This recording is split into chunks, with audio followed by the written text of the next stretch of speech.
지난 시간 우리는 태어난 자녀의 이름을 요한이라 짓는 이 사가랴 부부를 살펴보았습니다. 당시 이름은요, 함부로 지을 수 있는 문제가 아니었습니다. 소유권과 통치권의 의미가 담겨 있다라고 말씀을 드렸죠. 때문에 태어난 자녀의 이름은 주로 이 아버지나 또는 이 할아버지의 이름을 따서 지었습니다. 이것이 당시의 관습이었고 또 문화였습니다. 사가랴 부부를 축하하기 위해 주변 사람들이 많이 찾아왔습니다. 당연히 그들은 사가랴 부부가 이 아버지의 이름을 따서 자녀의 이름을 지을 줄 알았죠. 그러나 사가랴와 엘리사벳은 그 자녀의 이름을 요한이라 지었죠. 사람들이 아무리 이 고집을 부려도, 여러분, 한 번만 이야기한 것이 아니라 계속해서 이 자녀의 이름을 사가랴로 지어야 한다, 그렇게 이야기를 했습니다. 그렇게 고집을 부렸어도 요지부동이었습니다. 두 사람은 자녀의 이름을 요한이라고 지었습니다. 도대체 그 이유가 무엇 때문이었습니까? 천사가 한 말, 즉 하나님의 말씀을 그들이 기억하고 있었고, 그 아들을 통해 하시겠다는 하나님의 말씀을 이 믿음으로 확신했기 때문에 그렇습니다. 그러니까 하나님의 말씀에 믿음으로 순종하기 위해서 그렇게 했다는 것입니다. 사실 두 사람이 이전까지 하나님의 말씀에 순종하지 않았는가? 그렇지 않습니다. 그들은 율법상 흠이 없는 자들로 평가받던 자들이었습니다. 그러니까 자녀를 낳기 이전에도 말씀을 지키는 순종의 인생을 살았습니다. 그러나 문제는 무엇입니까? 그 순종이 믿음보다는 형식적인 측면이 너무 강했다라고 하는 것이죠. 쉽게 말해서 그동안 해왔기 때문에 율법을 지키며 살아왔다는 것입니다. 그 사실을 어떻게 알 수 있습니까? 사가랴가 천사를 만났을 때에 호라오가 아니라 에이돈을 했었던 그 모습을 통해서 알 수 있습니다. 사람들이 보기에 그들은 율법에 흠이 없는 자들이었지만 하나님은 천사를 통해 사가랴의 실체를 그대로 다 폭로하셨습니다. 사가랴 역시 하나님의 의도를 정확하게 파악하지를 못했던 것이죠. 그러나 하나님은 택한 백성을 포기하지 않으시는 분이십니다. 그래서 하나님은 사가랴를 벙어리로 만드셨고 엘리사벳과 함께 은둔 생활을 하게 만드셨습니다. 소위 자기 부인의 과정을 지나가게 하시며 겸손히 하나님의 때까지 믿음으로 인내하여 하나님만 소망하는 실력자로 다듬어 가셨던 것입니다. 그리고 하나님의 때가 되었을 때에 드디어 그 믿음의 진가를 발휘할 때가 되었습니다. 그것이 바로 자녀의 이름을 요한이라 짓는 형태로 나타났던 것입니다. 그 일로 사가랴가 벙어리에서 풀려났으며 주변 사람들이 하나님을 경외하는 아주 놀라운 일이 일어났습니다. 그렇게 하나님은 두 부부에게 하신 약속 성취하시며 그분의 영광을 드러내셨습니다. 이것이 바로 하나님이 자기 백성의 인생에 개입하셔서 인도하시는 모습입니다. 하나님은 자기 백성이 조금 부족하다라고 해서 쉽게 포기하시는 분이 아닙니다. 어떻게든 그분이 원하시는 그릇으로 만들어 그 속에 은혜로 충만하게 하십니다. 내 것으로 가득 차 있던 그릇을 비우는 과정은요, 쉽지 않습니다. 하나님의 손에 붙들리는 그 순간부터 치열한 싸움이 시작이 됩니다. 그러나 하나님의 손에 이끌려 자기를 부인하는 과정 가운데 우리는 서서히 깨닫게 됩니다. 아, 내가 틀리고 하나님이 옳구나. 그것을 점점 알아가게 됩니다. 그래서 결국 나중에는 내 것을 비우고 그 속에 하나님의 것들로 가득 채우게 됩니다. 그때부터는 하나님이 원하시는 모습이 하나둘 나오기 시작합니다. 사람들의 기대, 세상의 평가, 그보다 더 중요한 것은 하나님의 말씀에 믿음으로 순종하는 것입니다. 그러니까 내가 지금 하나님과 함께하고 있는가, 내가 하나님의 말씀에 믿음으로 반응하고 있는가, 그것에 더 신경을 쓴다는 것이죠. 세상 편에서 그 모습은요, 이상하게 보일 수 있습니다. 엘리사벳과 사가랴가 요한이라 이름 짓는 그 모습을 보면서 사람들이 이상하게 생각했던 것처럼 말입니다. 그러나 하나님은 믿음으로 순종하는 자를 통해 역사하십니다. 벙어리에서 풀려났고 그 일로 하나님의 영광을 하나님께서 드러내셨습니다. 그러니까 중요한 것은 하나님의 말씀에 내가 믿음으로 순종하는 것이지 상황의 문제가 아닌 것입니다. 하나님은 언제든 우리의 상황을 역전시키시는 그러한 분이십니다. 문제는 상황이 아니라 믿음입니다. 그러한 점에서 우리가 진정으로 신경을 써야 할 부분은 믿음인 것이죠. 그러나 여전히 많은 분들은 어떻습니까? 상황에 더 신경을 씁니다. 아닙니다. 여러분, 믿음에 신경을 쓰셔야 됩니다. 상황에 신경 쓰느라 믿음을 놓치면 다른 것들을 다 잃게 됩니다. 그러나 믿음을 놓치지 않으면 상황에 구애받지 않고 어떤 상황 가운데 있어도 믿음으로 순종을 하며 그 가운데 일하시고 역사하시는 하나님을 바라보게 되는 것입니다. 하나님은 자기 백성을 가만히 내버려 두지 않으십니다. 반드시 영광의 자리에 서게 하십니다. 믿음에 인내와 수고가 있지만 그 끝에는 기쁨과 영광이 기다리고 있습니다. 지금 사가랴가 그 자리에 서게 된 것이죠. 여러분, 그러면 그 영광의 자리에서 성도가 무엇을 하겠습니까? 여러분, 천국에 있는 자들이 다 무엇을 하고 있습니까? 천국, 하나님의 나라, 그곳에서 무엇을 합니까? 그 자리는 다 영광의 자리에 있는 자들 아닙니까? 여러분, 그들이 다 무엇을 하고 있겠습니까? 삼위 하나님의 영광을 찬양하고 있습니다. 여러분, 천국은 다른 것 하는 곳 아닙니다. 하나님을 찬양하는 곳입니다. 그러니까 모두가 하나님을 찬양하고 있는 것입니다. 그러면 사가랴 역시 무엇을 하겠습니까? 영광의 자리에 섰으니 찬양을 합니다. 그래서 사가랴가 입이 풀리자마자 무엇을 했다고 합니까? 누가복음 1장 64절에 보시면 이에 그 입이 곧 열리고 혀가 풀리며 말을 하여 하나님을 찬송하니, 하나님을 찬송했다라고 합니다. 누가복음에는 크게 세 찬양의 사건이 있다, 그렇게 말씀을 드렸는데 기억이 나십니까? 무엇입니까? 마리아의 찬양, 사가랴의 찬양, 시몬의 찬양입니다. 오늘은 그 두 번째 찬양인 사가랴의 찬양에 관한 부분입니다. 주로 사가랴의 찬양은 80절까지다, 그렇게 보는 것이 일반적입니다. 그러나 그 내용을 한 번에 다 보기가 어렵기 때문에 오늘은 75절까지만 보도록 하겠습니다. 그런데 본문에 앞서서 우리가 좀 먼저 살펴볼 내용들이 좀 있습니다.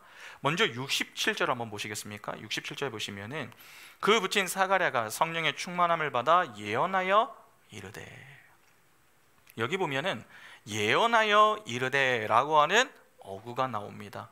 이 표현 때문에 사람들은 사가랴의 찬양이라고 부르기도 하지만 또 사가랴의 예언이라고 부르기도 합니다.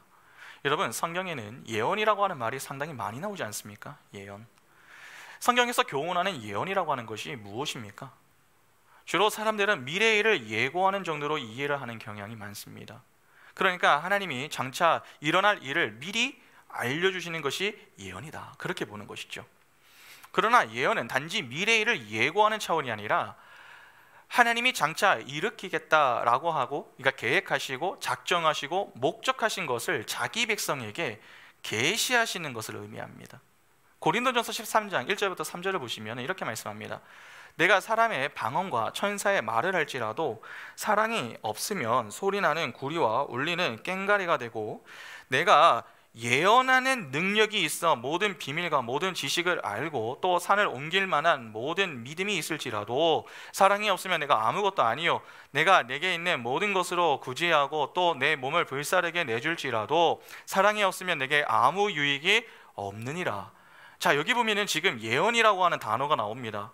여기 예언이라고 번역이 된 이 헬러 프롭헤테리아라고 하는 이 단어는요, 설교를 뜻합니다. 설교.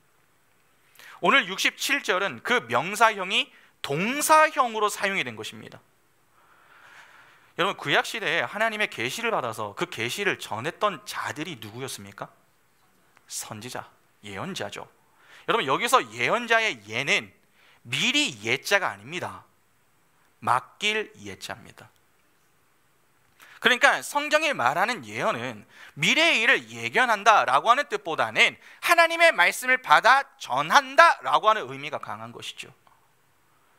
요즘에 성령 사역하시는 분들이 즐겨 사용하는 용어 중에 하나가 예언이라고 하는 단어입니다. 사람들은 이에 상당히 열광합니다. 왜 사람들이 이 예언이라고 하는 용어에 그렇게 열광을 하는 것입니까? 여러분, 타락 전후를 한번 비교해 보시기 바랍니다. 죄로 타락한 죄인은 미래의 불안함을 갖고 살아야 했습니다. 또한 자기 행복, 이 출세를 추구하죠. 그러니까 미래의 불안함을 갖고 살면서 자신의 행복을 추구하는 자들은 예언에 관심을 갖게 될 수밖에 없습니다. 이에 생겨나는 문제가 있죠. 미래를 예언하는 자 앞에서는요, 꼼짝도 못합니다. 누군가 미래를 예언하고 내가 원하는 것을 줄 수 있다고 하는 사람이 나타나게 되면은 사람은요, 그 사람 앞에 굴복합니다. 이 세상에서 내게 가장 중요한 것이 그 사람의 손에 달려 있다고 생각하기 때문에 그 사람의 말에 꼼짝을 못하는 것입니다. 무당들이 점을 치거나 구슬하기 위해 온 사람에게 자주 반말을 하지 않습니까? 요즘은 교회도 무당들이 하는 것과 똑같은 일을 하고 있어서 참으로 안타까운 마음이 많습니다만, 실제 그렇게 반말로 하나님의 계시를 받는다고 하면은 그 앞에서 교인들이 가만히 있습니다. 유튜브에서 이러한 이 영상들을 좀 찾아서 보시면은 나이가 한참이 젊은 이 청년이 연세가 많은 어른들에게도 함부로 이 말을 하는 그러한 영상들이 있습니다. 그런데도 사람들은 그 사람에게 기도 한번 받기 위해서 줄을 서고 또 헌금까지 바칩니다. 아닙니다. 성경의 예언은 절대 인간의 길흉화복을 점치는 것이 아닙니다. 물론 예언자들이 한 예언 중에는 앞으로 일어날 일에 대한 예언도 있습니다. 그러나 하나님의 예언은 그러한 경우에라도 단지 인간의 앞날, 인간의 길흉화복에 관한 이야기가 아니라 하나님의 말씀하신 것을 하나님이 반드시 이루실 것을 미리 약속하시는 것입니다.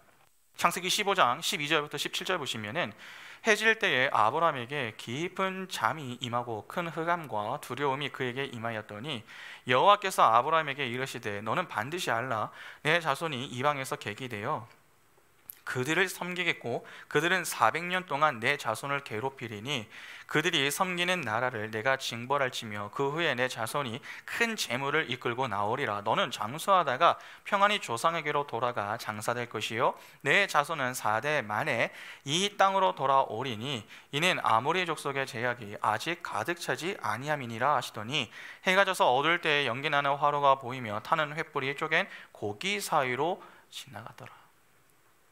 하나님이 아브라함에게 약속을 하셨습니다. 아들 하나 없는 이 아브라함에게 너의 자손이 400년 동안 종살이를 할 것이고 그 후에 큰 재물을 가지고 나올 것이다 라고 하는 약속이었습니다. 그 약속은 이후 그대로 이루어지죠. 성경은 이러한 것을 예언이라고 하는 것입니다. 출애굽기 6장 3절부터 9절 보시면 내가 아브라함과 이삭과 야곱에게 전능의 하나님으로 나타났으나 나의 이름을 여호와로는 그들에게 알리지 아니하였고 가나안 땅 곧 그들이 거류하는 땅을 그들에게 주기로 그들과 언약하였더니 이제 애굽 사람이 종으로 삼은 이스라엘 자손의 신음소리를 내가 듣고 나의 언약을 기억하노라. 그러므로 이스라엘 자손에게 말하기를 나는 여호와라.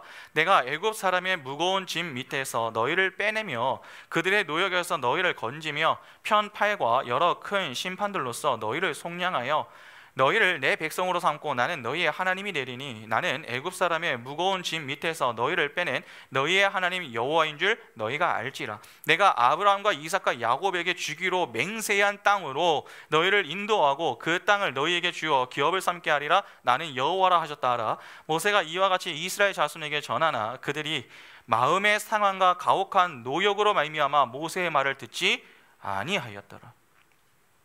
보시면은 하나님이 자기 언약을 기억하시면서 이스라엘 백성을 출애굽시키기 위해 모세를 보내시고 그 언약의 말씀을 이스라엘에게 전하게 하십니다.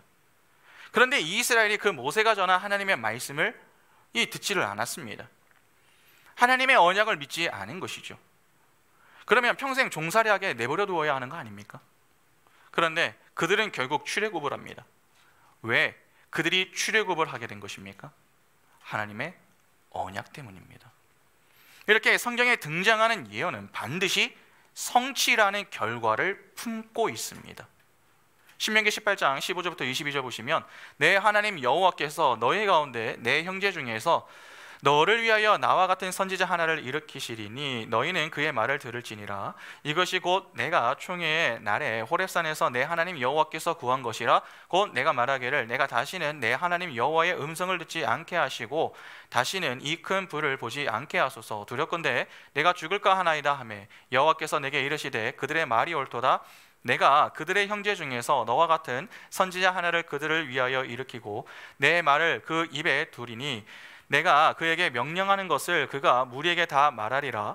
누구든지 내 이름으로 전하는 내 말을 듣지 아니하는 자는 내게 벌을 받을 것이요, 만일 어떤 선지자가 내가 전하리라고 명령하지 아니한 말을 제 마음대로 내 이름으로 전하든지 다른 신들의 이름으로 말하면 그 선지자는 죽임을 당하리라 하셨느니라.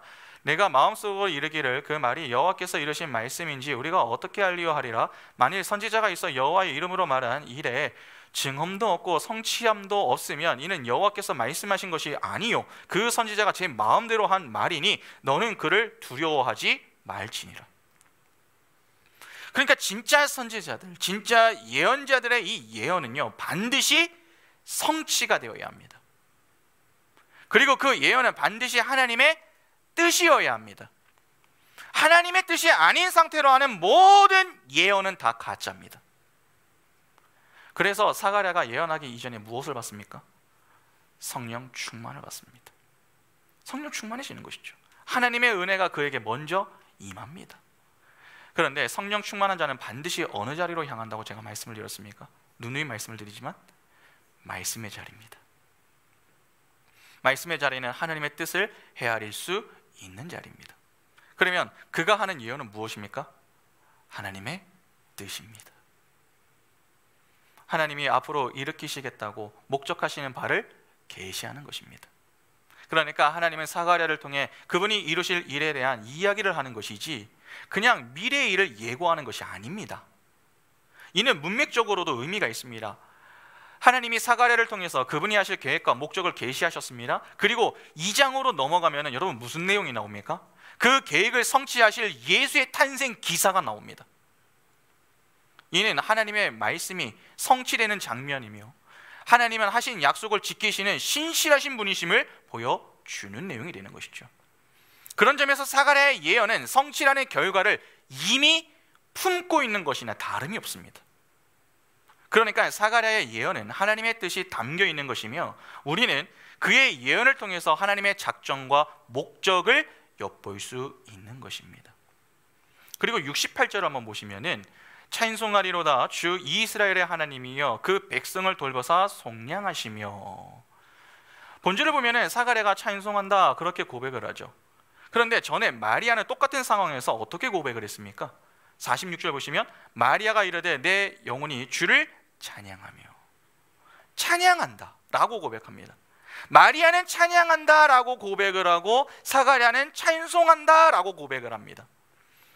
여러분 혹시 찬양과 찬송이 무엇을 의미하는 줄 아십니까?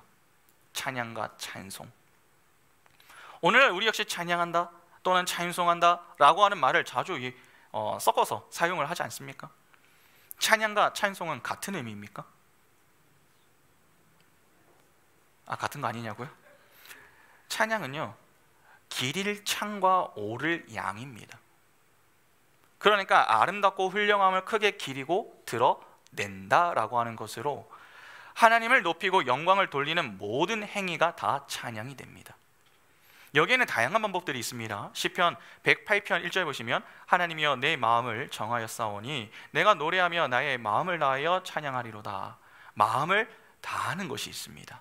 골로새서 3장 16절 보시면 그리스도의 말씀이 너희 속에 풍성히 거하여 모든 지혜로 피차 가르치며 권면하고 시와 찬송과 신령한 노래를 부르며 감사하는 마음으로 하나님을 찬양하고.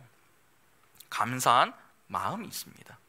시편 63편 3절에 주의 인자하심이 생명보다 나음으로 내 입술이 주를 찬양할 것이라. 입술로 하는 것이 있습니다. 시편 149편 3절에 춤추며 그의 이름을 찬양하며 소고와 수금으로 그를 찬양할지어다. 여러 악기로 하는 것이 있습니다. 또 시편 134편 2절에 성소를 향하여 너희 손을 들고 여호와를 송축하라. 이 손을 들고 하는 것이 있습니다. 시편 149편 3절에 춤추며 그의 이름을 찬양하며 소고와 수금으로 그를 찬양할지어다. 춤을 추며 하는 것이 있습니다. 이렇게 찬양이라고 하는 것은요 우리의 신체를 이용하는 것만이 아니라 이 사물을 이용하여 다양한 방법으로 하나님께 영광을 돌리는 것입니다. 그러면 찬송은 어떠할까요? 찬송은 기릴 창과 기를 송입니다. 그러니까 하나님을 높이고 기리는 것으로 노래로 하나님을 찬양하는 것 또는 하나님을 찬양하는 노래를 의미합니다. 여러분, 찬송은 찬양과 같은 의미로 사용할 수 있습니다. 그러나 구체적으로 보면 찬송은 찬양의 한 가지 방법이 되는 것입니다. 지금 사가랴는 찬송을 한다고 했습니다. 그러면 그는 지금 무엇을 하는 것입니까? 찬송으로 하나님께 영광을 돌리는 것입니다. 그래서 사람들에 따라 사가랴의 찬송, 사가랴의 찬양, 사가랴의 예언, 그렇게 이름을 붙여 사용하는 것입니다. 그러면 지금부터 찬송의 내용을 좀 보도록 하겠습니다. 여러분, 오늘 본문을 보겠습니다. 68절부터 75절 보시면 찬송하리로다 주 이스라엘의 하나님이여 그 백성을 돌보사 속량하시며 우리를 위하여 구원의 뿔을 그 종 다윗의 집에 일으키셨으니 이것은 주께서 예로부터 거룩한 선지자의 입으로 말씀하신 바와 같이 우리 원수에게서와 우리를 미워하는 모든 자의 손에서 구원하시는 일이라. 우리 조상을 긍휼히 여기시며 그 거룩한 언약을 기억하셨으니 곧 우리 조상 아브라함에게 하신 맹세라. 우리가 구원의 손에서 건지심을 받고 종신토록 주의 앞에서 성결과 의로 두려움이 없이 섬기게 하리라 하셨도다. 조금 전에 예언은 하나님의 작정과 목적이 담겨 있다, 그렇게 말씀을 드렸습니다. 그러면 당연히 여러분, 하나님의 작정이 나와야 되겠죠. 그러면 하나님은 무엇을 작정하셨습니까? 먼저 주 이스라엘의 하나님이 되시기로 작정하셨습니다. 이스라엘은 야곱의 다른 이름입니다. 야곱이 나중에 이스라엘이 된 거 아닙니까? 여러분, 야곱이 누굽니까? 야곱, 속이는 자, 거짓말하는 자입니다. 그런 그를 하나님의 백성인 이스라엘로 만드신 것이죠. 그의 인생 속에는 하나님의 언약이 들어가 있으며 하나님이 어떤 분이신가를 잘 보여줍니다. 여러분, 성경은 언약의 책인데 언약의 핵심이 무엇입니까? 언약의 핵심, 예레미야 31장 33절에 그러나 그날 후에 내가 이스라엘 집과 맺을 언약은 이러하니 곧 내가 나의 법을 그들의 속에 두며 그들의 마음에 기록하여 나는 그들의 하나님이 되고 그들은 내 백성이 될 것이라 여호와의 말씀이니라. 하나님이 이스라엘의 하나님이 되시고 이스라엘은 하나님의 백성이 되는 것입니다. 바로 이것이 언약의 핵심입니다. 그 언약의 내용이 담긴 이름이 이스라엘입니다. 이스라엘의 하나님이 되신다고 하는 것은 이스라엘과 언약을 맺으셨다라고 하는 것입니다. 특히 언약은 여러분 무엇과 관련이 있습니까? 복과 관련이 있습니다. 그러니까 하나님의 언약을 통해 언약 백성으로 복을 받은 자녀로 삼으셨다라고 하는 것이죠. 다시 말해서 선택했다는 것입니다. 그러면 궁금하죠. 왜 선택하셨나? 이스라엘이 특별히 다른 이들과 구별되는 무언가가 있습니까? 잘난 거 하나도 없습니다. 세상 앞에서 이스라엘은 오히려 별 볼 일이 없었습니다. 성경은 이렇게 이야기합니다. 신명기 7장 7절부터 10절 보시면 여호와께서 너희를 기뻐하시고 너희를 택하심은 너희가 다른 민족보다 수요가 많기 때문이 아니니라. 너희는 오히려 모든 민족 중에 가장 적으니라. 여호와께서 다만 너희를 사랑하심으로 말미암아 또는 너희의 조상들에게 하신 맹세를 지키려 하심으로 말미암아 자기의 권능의 손으로 너희를 인도하여 내시되 너희를 그종되었던 집에서 애국 왕 바로의 손에서 속량하셨나니 그런즉 너는 알라 오직 내 하나님 여호와는 하나님이시요 신실하신 하나님이시라. 그를 사랑하고 그의 계명을 지키는 자에게는 천대까지 그의 언약을 이행하시며 인애를 베푸시되 그를 미워하는 자에게는 당장에 보응하여 멸하시나니 여호와는 자기를 미워하는 자에게는 지체하지 아니하시고 당장에 그에게 보응하시느니라. 하나님이 이스라엘 택한 이유는 딱 하나입니다. 그들의 조상인 믿음의 조상 아브라함과 맺은 언약 때문입니다. 그러나 사실 그 이전으로 올라가면 어떻게 됩니까? 태초부터 구원하기로 작정한 자기 백성을 구원해 내시겠다는 하나님의 강한 의지 때문입니다. 누가 하나님의 택한 백성이 되는지 우리는 모릅니다. 간혹 우리는 특별한 존재가 하나님의 택함을 받는다 그렇게 여기지만 그렇지 않습니다. 하나님의 택함을 받은 자가 특별한 것이지 특별한 자가 택함을 받는 것은 아닙니다. 또한 하나님의 택하심은 일방적인 은혜에서 기인되는 것입니다. 그 사실을 어떻게 알 수 있습니까? 야곱이 택함을 받은 때가 언제입니까, 여러분? 야곱이 언제 하나님의 택함을 받았습니까?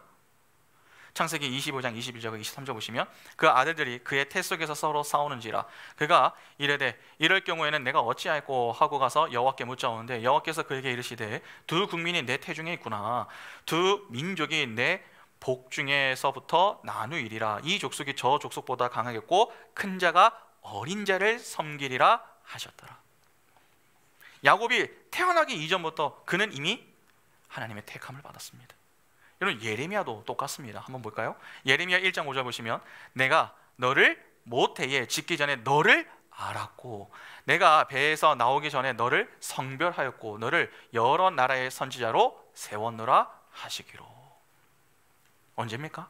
언제부터 택하셨다는 것입니까? 태어나기 이전부터. 다 태에서부터 선택을 받았다고 합니다.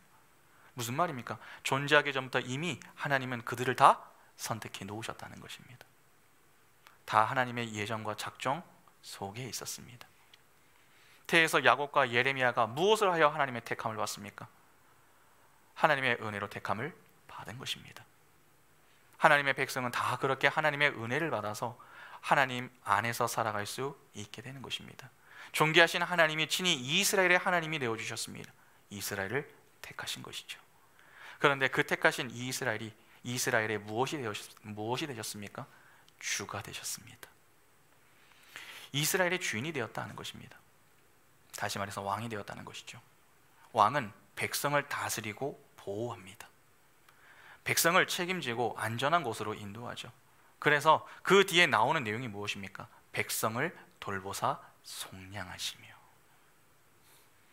하나님은 이스라엘을 택하실 뿐만 아니라 그들을 돌보시기로 작정하셨습니다. 여러분, 이 돌보심은요 매우 중요합니다. 돌보심이라는 이 단어는 방문하다, 자세히 보다 라고 하는 의미가 있습니다. 혹시 마리아가 엘리사벳을 방문했던 사건 기억하십니까? 누가 누구를 방문한 것이죠? 예수가 요한을 방문한 것입니다. 하나님이 자기 백성을 방문한 것과 똑같은 그림입니다. 왜 방문하시며 왜 자세히 보시는 것입니까? 우리의 필요가 무엇인지 알고 그 필요를 채워주시기 위해서입니다. 다시 말해서 우리의 문제를 해결해 주시기 위해서다 하는 것이죠. 그러면 우리가 가지고 있는 문제, 즉 해결해야 할 문제라고 하는 것이 도대체 무엇입니까? 달리 말해서 우리에게 필요한 게 도대체 뭐냐는 것입니다. 바로 속량입니다. 이 단어는 구속, 해방, 자유라고 하는 말입니다. 주로 이 단어는 죄와 관련해서 사용을 합니다. 그러면 하나님이 속량해 주시기 이전에 우리가 가지고 있었던 이 문제의 정체가 분명해졌죠. 무엇입니까? 죄의 문제입니다. 죄의 삭은 사망입니다. 하나님을 떠난 상태는 죽음입니다. 죽음을 향해 달려가는 인생은 방황과 공허와 절망과 낙심밖에 남지 않습니다. 그 가운데 자기 백성을 건져내시기 위해 친히 이스라엘의 하나님이 되어주실 뿐 아니라 그 백성이 가지고 있는 이 본질적인 문제인 죄의 문제를 해결하시려고 친히 방문하시고 속량해 주신다라고 하는 것입니다. 그러니까 하나님이 우리에게 주시는 복은 죄로부터의 구원과 그 구원의 은혜로 인해 하나님의 백성답게 하나님의 영광을 위해 사는 것까지입니다. 단지 하나님을 종으로 부려 우리가 원하는 것을 얻어내는 게 아닙니다.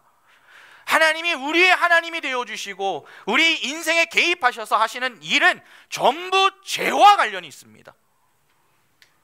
하나님은 우리의 죄와 거룩에 관심이 있지 우리의 성공, 우리의 명예, 우리의 건강 이러한 것들에는 관심이 없습니다. 자꾸 만사형통, 부귀영화 이러한 것들을 기대해서도 안 되며 또한 고시론과 같이 하나님 잘 믿으면 높아질 수 있다. 그러한 여러분 착각의 늪에서 빨리 벗어나셔야 됩니다. 그것은 이미 하나님이 천지 창조하실 때부터 예고하신 것입니다. 창세기 1장 2절 보시면 땅이 혼돈하고 공허하며 흑암이 깊음 위에 있고 하나님의 영은 수면 위에 운행하시느냐. 하나님의 영이 수면 위를 운행하셨다라고 하는 이 내용과 비슷한 그림입니다. 하나님이 작정하셨으면 이미 성취되고 완성이 된 것이나 다름이 없습니다. 하나님은 그분의 때에 그분의 방식대로 그분의 일을 수행해 나가십니다. 그런데 여기서 중요한 게 있습니다. 하나님은 이 놀라운 구원의 은혜를 모두에게 베푸시는 것이 아니라는 사실입니다. 사가랴의 찬양을 잘 보면은 사가랴가 반복하는 단어가 있습니다. 발견하셨습니까? 바로 우리라고 하는 단어입니다. 패드를 잠시 한번 좀 넘겨주시겠습니까? 패드로.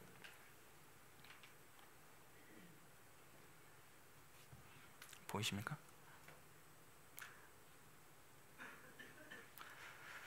보이시죠? 여기 보시면은 여러분 사가랴가 오늘 본문입니다. 찬양하는 데 있어가지고 자꾸 반복을 합니다. 우리라는 말을. 지금 보시면은 그 붙인 사가랴가 성령의 충만을 받아서 예언하여 이르되 찬송하리다 주 이스라엘 하나님이여 그 백성을 돌보사 속량하시며 우리를 위하여 구원의 뿔을 그 종 다윗의 집에 일으키셨으니 이것은 주께서 예로부터 거룩하신 선지자의 입으로 말씀하신 바와 같이 우리 원수에게서와 우리를 미워하는 모든 자의 손에서 구원하시는 일이라. 우리 조상을 긍휼히 여기시며 그 거룩한 언약을 기억하셨으니 곧 우리 조상 아브라함에게 하신 맹세라.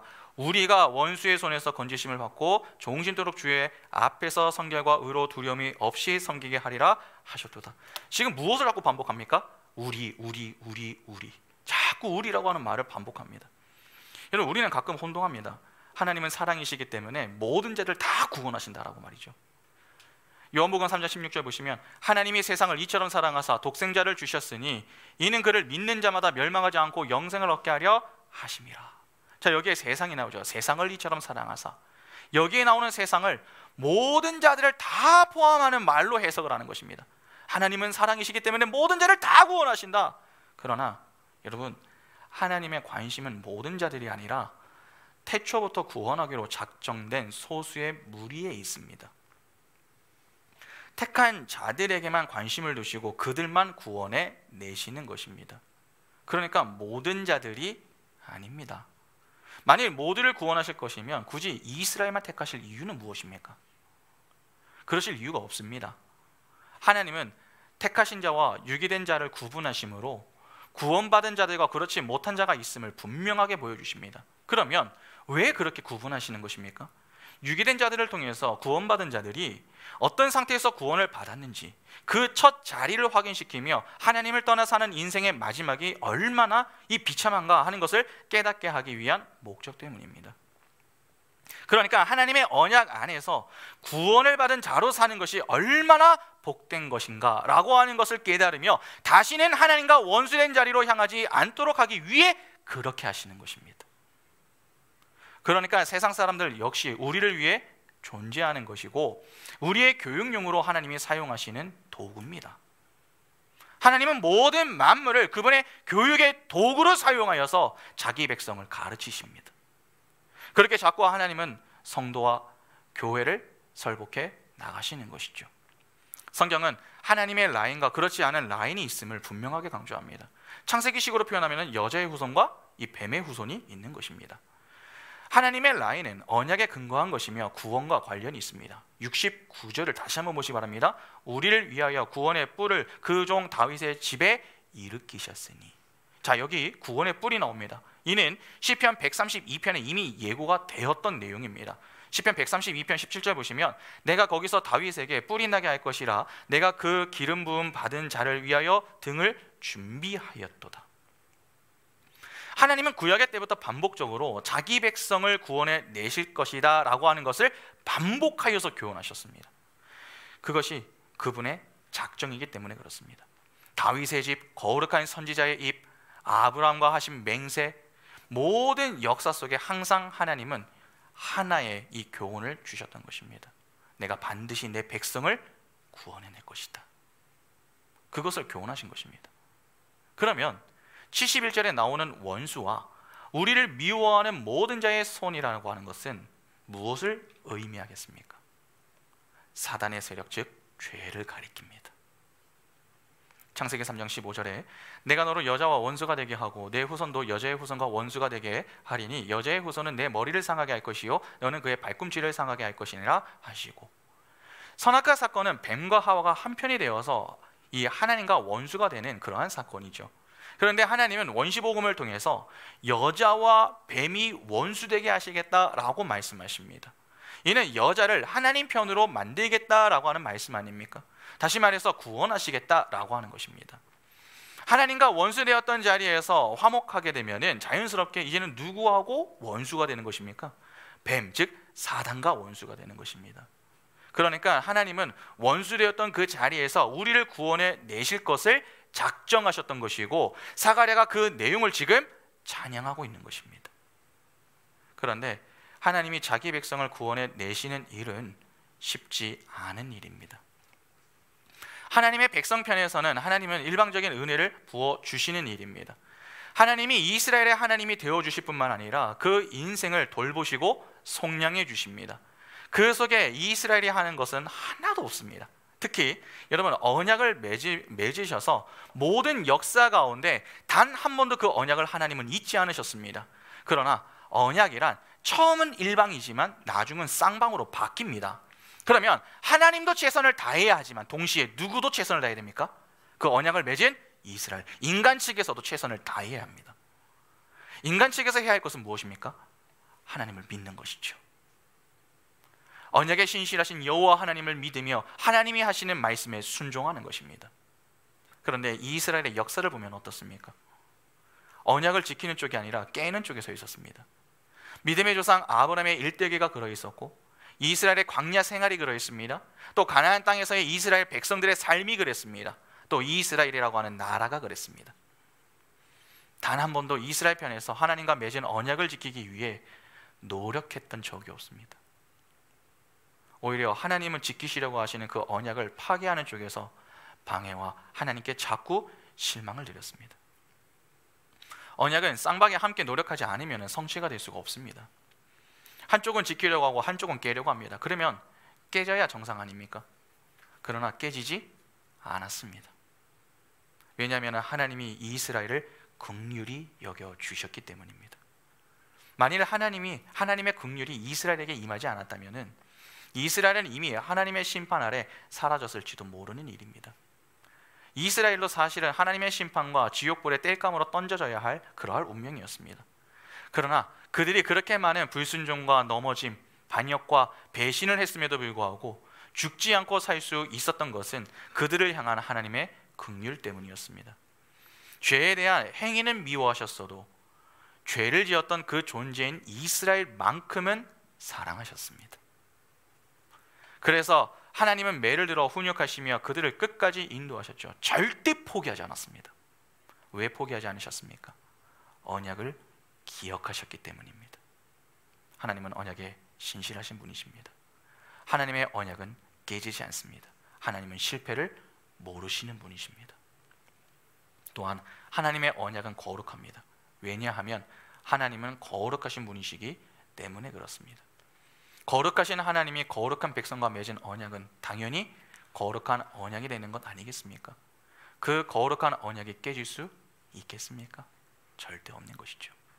그러면 하나님은 거짓말을 하시는 분이 될 뿐만이 아니라 그분은 전지전능하신 분도 아닌 게 됩니다. 그러나 하나님의 사랑을 방해할 것은 아무것도 없습니다. 어떤 방해와 공격, 유혹, 시험 앞에서도 하나님은 넘어지지 않습니다. 언약의 성취가 조금은 더딜 수 있어도 실패될 수는 없는 것입니다.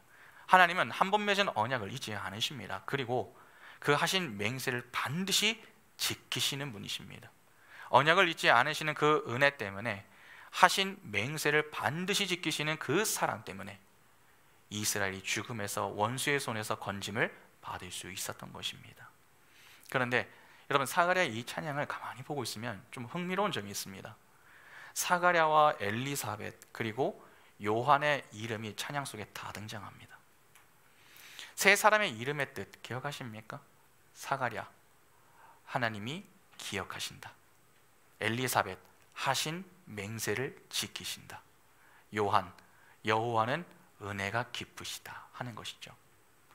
원수의 손에서 건지심을 받았다고 하는 말은 큰 은혜를 입었다고 하는 말 아닙니까? 그러니까 하나님의 작정을 찬양하는 이 사가랴의 찬양 예언에는요, 사가랴와 엘리사벳, 요한의 이름의 의미가 다 들어가 있는 것입니다. 그러면 여기까지 잠시 정리를 해보겠습니다. 여러분, 하나님의 작정은 무엇입니까? 태초부터 구원하기로 작정한 자들을 택하시고 그들을 죄의 자리에서 건지시기 위해 친히 돌보시며 원수의 손에서 구원해 내셨다 하는 것입니다. 이 모든 것은 언약에 근거한 것입니다. 그런데 시작부터 마지막까지 무엇으로만 가득 차 있습니까? 그분의 은혜로만 가득 차 있습니다. 그러니까 우리의 구원에 인간의 공로는 개입될 곳이 하나도 없는 것입니다. 택하심부터 돌보시고 속량해 내시는 그 모든 과정에는 하나님의 일방적인 은혜만 있을 뿐 인간의 공로를 여러분 낄 수가 없습니다. 하나님의 이 완벽한 작정 속에서 우리가 구원을 얻게 된 것입니다. 그러면 이 사실을 아는 자는 당연히 어떻게 하겠습니까? 사가랴와 같이 하나님의 은혜를 찬송하지 않겠습니까? 그 놀라운 하나님의 사랑에 감사하지 않겠습니까? 그런데 마지막으로 좀 볼 내용이 하나 있습니다. 여러분, 하나님이 이렇게 일방적인 은혜로 자기 백성을 구원하신 이유와 목적이 무엇인가 하는 것입니다. 75절을 다시 한번 보시기 바랍니다. 종신토록 주의 앞에서 성결과 의로 두려움이 없이 섬기게 하리라 하셨도다. 무엇 때문입니까? 주의 앞에서 성결과 의로 두려움 없이 섬기게 하리라. 바로 이 때문입니다. 하나님이 자기 백성을 택하시고 돌보셔서 속량하시는 이유는 주 이스라엘의 하나님을 섬기도록 하기 위해서입니다. 그러니까 하나님의 영광을 위해 구원하셨다라고 하는 것입니다. 구원은 여러분 우리를 위한 게 아닙니다. 하나님을 위한 것입니다. 우리는 계속 구원조차 우리의 유익을 위한 것으로 여기려고 합니다. 아닙니다. 구원은 수단으로 하나님의 영광을 위해 살게 하기 위해 주어지는 것입니다. 구원받아 천국에 가서 잘 먹고 잘 살라고 우리에게 허락하시는 게 아닙니다. 신앙생활의 목적은 구원이 아닙니다. 구원을 받고 하나님을 섬기는 것입니다. 다시 말해서 하나님의 영광이 우리 인생의 목적이다 하는 것입니다. 그래서 웨스트민스터 소요리 문답 제1문을 보면 뭐라고 합니까? 사람의 제일 되는 목적이 무엇입니까? 하나님을 영화롭게 하며 그분으로 인하여 기뻐하는 것입니다. 그렇게 대답합니다. 간단하게 말하면 하나님께 영광을 돌리는 것이다 하는 것이죠. 그러면 하나님을 어떻게 섬겨야 합니까? 이게 이제 중요하지 않겠습니까? 세 가지입니다. 첫째, 두려움 없이 섬겨야 합니다. 하나님을 두려워하는 것은 여러분 언제부터입니까? 하나님을 두려워하는 것, 죄를 짓고 난 이후입니다. 하나님은 두려움의 대상이 아닙니다. 우리의 주인이시며 동시에 우리의 아버지이십니다. 우리를 자녀 삼아 주셨습니다. 아버지를 두려워하는 자녀가 어디 있습니까? 아버지는 친근한 존재입니다. 권위에 대해서는 두려워할 수 있어야 됩니다. 그러나 그 존재를 두려워해서는 안 됩니다. 친근하고 편안해야 합니다. 아담과 하와가 처음 창조된 이후에 하나님과 교제를 나눌 때 어떻게 교제를 나누었습니까? 하나님의 음성이 주어질 때면은 기뻐하고 즐거워했으며 그 교제를 즐겼습니다. 그러면 오늘 구원받은 우리 역시 어떻게 해야 되는 것입니까? 그렇게 해야 되는 것입니다. 말씀과 기도의 시간이 기쁘고 즐거워야 하는 것입니다. 그런데 하나님과는 그냥 교제하는 것이 아닙니다. 반드시 필요한 게 있습니다. 성결과 의로 섬겨야 됩니다. 이것이 두 번째 내용입니다. 거룩해야 한다는 것입니다. 하나님이 구원받은 자에게 요구하시는 것이 바로 거룩입니다. 하나님은 거룩하신 분이십니다. 그래서 자기 백성도 거룩하기를 원하십니다. 왜냐하면 그래야 교제가 되기 때문에 그렇습니다. 그래서 하나님이 기억하시는 언약도 어떠한 언약이라고 합니까? 거룩한 언약이다 라고 하지 않습니까? 거룩하지 않은 상태에서 하나님을 보게 되면요 죽습니다. 그러면 하나님 앞에 서는 것이 두려워지는 것이죠. 그래서 하나님이 우리를 자꾸 훈련시키십니다. 거룩의 훈련장으로서 우리를 초대해서 자꾸 자기 부인과 자기 십자가를 지게 만들어 거룩함을 추구하도록 만드시는 것입니다. 여러분 오해하지 마시기 바랍니다. 내가 인생을 잘못 살아서 힘든 것이 아닙니다. 하나님이 하나님 자녀답게 만들어 하나님을 섬기게 만들기 위해서 내 인생의 고난을 허락하시는 것입니다. 물론 분별은 좀 필요하겠죠. 내 잘못으로 인하여 생겨나는 고난을 하나님이 주시는 고난으로 여기는 것은 삼가해야 합니다. 그러나 중요한 것은 우리 성도는 거룩의 힘을 써야 한다 하는 사실입니다. 거룩하기 위해서는 결국 말씀의 자리, 기도의 자리에 힘을 써야 합니다. 여러분, 내 자리를 지키는 것에서부터 시작을 해야 합니다. 내 자리를 지키지도 못하는데 무엇을 하겠습니까? 거룩은 다른 것이 아닙니다. 내가 지켜야 할 자리를 지키는 것에서부터 시작이 되는 것입니다. 하나님 앞에서 거룩함을 지키시기 바랍니다. 내 거룩함을 지키는 그 일에서부터 하나님을 섬기는 일이 시작되는 것입니다. 마지막 셋째, 종신토록 주를 섬겨야 합니다. 우리는 한 번 주를 섬기는 것으로 끝나는 그런 자들이 아닙니다. 구원받았어도 내 인생은 그대로입니다. 다만 사는 목적이 달라지죠. 구원받기 전에는 내 인생은 내 마음대로 그렇게 누리면서 즐겼습니다. 그러나 이후에는 내 인생은 더는 내 것이 아닙니다. 하나님의 것입니다. 이제는 하나님을 위해 살아야 하는 것입니다. 성도는 주일 한번 나와서 잠시 주를 섬기는 것으로 끝나는 자들이 아닙니다. 죽을 때까지 하나님 앞에서 거룩함을 추구하며 기쁨을 가지고 내게 주어진 그 모든 자리에서 하나님을 섬기며 살아야 합니다. 우리는 교회에서만이 아니라 세상 속에서의 그리스도인, 세상 속에서 예배자, 세상 속에서의 사명자가 될 수 있어야 합니다. 영원히 하나님을 섬기는 이 자라는 말이 멋지기는 하지만 살아내기란 쉽지 않은 말이기도 합니다. 영원히 하나님을 위해 사는데 사단이 우리를 가만히 내버려 두지 않습니다. 또한 하나님이 주시는 훈령의 장은요, 여러분 만만치 않습니다. 그래서 때때로 힘이 들 때도 있습니다. 거룩함을 추구하다가도 넘어지기도 하고, 또 어떨 때는 하나님을 섬기는 자리를 이탈하여서 나를 섬기기도 하면서 야, 나는 왜 이러지? 그러한 마음이 들어 속상함으로 불평과 원망이 입술 밖으로 나올 때도 있습니다. 그러나 기억하시기 바랍니다. 하나님이 자기 백성을 구원하시기 위해서 처음부터 마지막까지 일방적인 은혜로 함께 하셨습니다. 그러면 그 구원받은 자기 백성의 인생은 어떠하겠습니까? 당연히 함께 하시며 때를 따라 도우시는 은혜로 그 필요를 채워주시지 않으시겠습니까? 여러분, 왜 우리가 흔들리는 줄 아십니까? 목적이 분명하지 않기 때문에 그렇습니다. 세상은 자꾸 인생의 목적과 목표를 세속적인 것들을 채워 놓으려고 합니다. 그러나 우리의 목적은 하나님의 영광입니다. 하나님이 그분의 영광을 위해 우리를 기억하시고 하신 맹세를 이루셨으며 깊은 은혜로 우리를 원수의 손에서 건져내셨습니다. 그 은혜로 우리가 이제는 주를 섬길 수 있는 존재가 되었습니다. 하나님이 우리에게 생명을 주셨고 분명한 사명을 주셨습니다. 그 속에 참 자유까지 허락이 되었습니다. 그러면 이제 우리가 할 일은 무엇입니까? 우리에게 주신 은혜에 감사하면서 이제는 두려움이 아니라 기쁨으로 하나님 앞에서 거룩함을 추구하는 그 일에 더욱 열심을 내어 영원히 주를 섬기는 것 아니겠습니까? 우리는 그 분명한 목적을 가지고 살아가고 있습니까? 그렇다면 오늘 우리 역시 사가랴와 같은 이 찬양이 늘 흘러나오게 될 것입니다. 찬양은 내가 교회를 오래 다녔다고 해서 나오는 게 아닙니다. 하나님과 하나님이 하신 일이 무엇인가 하는 것을 바르게 아는 자, 즉 말씀을 바르게 아는 자가 하는 것입니다. 하나님이 오늘 우리를 찬양할 수 있는 자들로 부르셨습니다. 이미 우리가 그 영광스러운 자리에 서 있습니다. 믿음의 눈을 열고 하나님의 은혜와 사랑을 바라보시기 바랍니다. 그리하여 하나님이 지금까지 우리에게 어떤 사랑과 또 어떤 은혜를 베푸시는지 말씀을 들을 때마다 깨닫고 또 감사함으로 택하심과 부르심에 합당한 자가 되어서 영원히 주 앞에서 거룩함을 가지고 기쁘게 하나님을 섬기는 예배자로 하나님께만 영광 돌리는 복된 인생이 다 될 수 있기를 간절히 소망합니다. 함께 찬양하겠습니다.